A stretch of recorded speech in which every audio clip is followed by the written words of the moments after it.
কেমন আছে বন্ধুরা? ছোটদের পুরাণ কথা চ্যানেলে সকলকে স্বাগত। বন্ধুরা, আমার আজকের কাহিনী প্রাচীনকালে স্বামী ব্যতীত ক্ষেত্রজ সন্তান উৎপাদনের রীতি ছিল। সেই রীতি কিভাবে সৃষ্টি হলো সেই কাহিনী শোনাবো তোমাদের। পরশুরাম পৃথিবীকে নিক্ষত্রিয় করে তিনি তো তপবনে চলে গেলেন এবং যাবার আগে তিনি পৃথিবীর ভার ব্রাহ্মণদের ওপর দিয়ে গেলেন। কিন্তু ব্রাহ্মণদের পক্ষে ক্ষত্রিয়দের মতো তেজ ধারণ করে তো রাজকার্য চালানো সম্ভব নয়। তখন দেখা গেল যে রাজকার্য বিঘ্ন হচ্ছে, রাজকার্য ধ্বংসপ্রাপ্ত হতে বসেছে। কিন্তু কোনো ক্ষত্রিয় পুরুষ বেঁচে নেই যে ক্ষত্রিয় সন্তানদের জন্ম দেবে। তখন ক্ষত্রিয় নারীরা বিপ্রর অর্থাৎ ব্রাহ্মণদের গৃহে গেল, আর ব্রাহ্মণরা ক্ষত্রিয় নারীদের গর্ভে সন্তান উৎপাদন করতে লাগলো। বন্ধুরা, এই পদ্ধতিকে বলা হয় ক্ষেত্রজ সন্তান উৎপাদনের পদ্ধতি।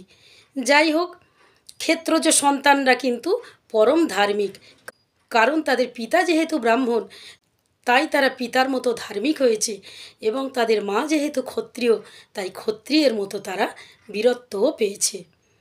পৃথিবীতে সুখ সমৃদ্ধি ভরে উঠতে লাগলো। পৃথিবী যেন দ্বিতীয় স্বর্গরাজ্য তৈরি হলো।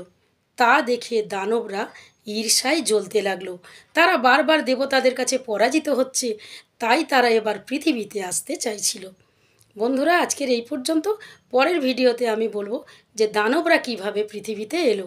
আর আজকের কাহিনী কেমন লাগলো তোমরা লাইক কমেন্টস করে দিও, এবং যারা এখনও আমার চ্যানেলটিকে সাবস্ক্রাইব করোনি তারা আমার চ্যানেলটিকে সাবস্ক্রাইব করে দিও।